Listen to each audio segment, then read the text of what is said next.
నాది మీ తెలంగాణ పిల్ల గుజరాత్ ముచ్చట్లు. చపాతీ స్మూత్గా రావట్లేదని చాలామంది చాలా డిఫరెంట్ స్టైల్లో చపాతీ చేస్తారు కదా. నా స్టైల్లో చపాతీ ఫస్ట్ అయితే మనం గోధుమ పిండిని జల్లించాలండి. ఎందుకంటే అందులో ఉన్న డస్ట్ కానీ అంత గరుకుతనం అనేది అంతా పోతుంది. తర్వాత జల్లించిన దాంట్లో ఆ పిండిలోని కొంచెం పిండి తీసుకొని పక్కన పెట్టుకొని మిగిలిన పిండిలో ఒక 2 టేబుల్ స్పూన్ ఆయిల్ వేయండి. ఆయిల్ వేసిన తర్వాత కొంచెం వాటర్ వేయండి. ఫస్ట్ బాగా స్మూత్గా కలపండి. బాగా దాంతో యుద్ధం చేసేయండి. ఎవరి మీద కోపం ఉంటే దాన్ని మీరు చూపించేసేయండి. చాలా అంటే చాలా స్మూత్గా ఒక హాఫ్ అన్ అవర్ వరకు అలా స్మూతీ రావడం కోసం, అలా మెత్తగా అవ్వడం కోసం అలా వదులుతూనే ఉండాలి.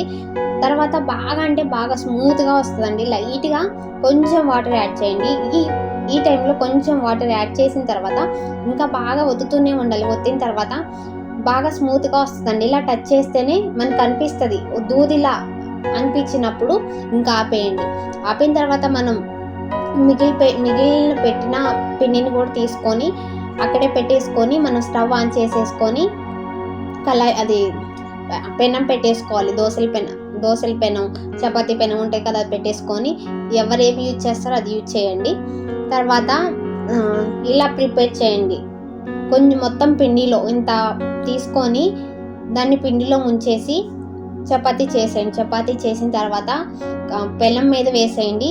కొంచెం బ్రౌన్ కలర్ అటు సైడ్ 2 సైడ్ బ్రౌన్ కలర్ వచ్చిన తర్వాత కొంచెం బ్రౌన్ కలర్ వచ్చిన తర్వాత గ్యాస్ కొంచెం తగ్గించి గ్యాస్ మీద పెట్టేసేయండి. అది బాగా పొంగుతుందండి. నెక్స్ట్ లెవెల్లో పొంగుతుంది. ఇలా ట్రై చేయండి, బాగుంటారు.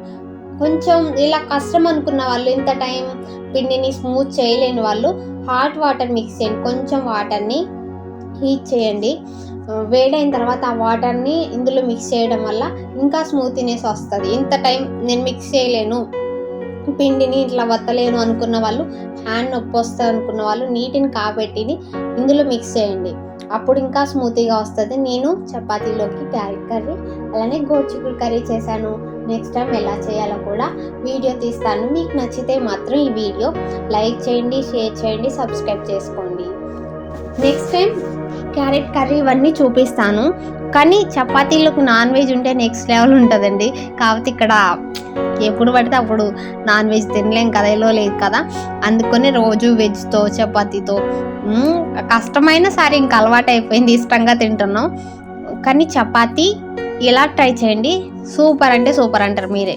క్యారెట్ కర్రీ అలానే గోరుచిక్కుడుకాయ కర్రీ వీడియో కూడా అప్లోడ్ చేస్తాను. ఖచ్చితంగా లైక్ చేయండి, షేర్ చేయండి, నచ్చితే సబ్స్క్రైబ్ చేసుకోండి.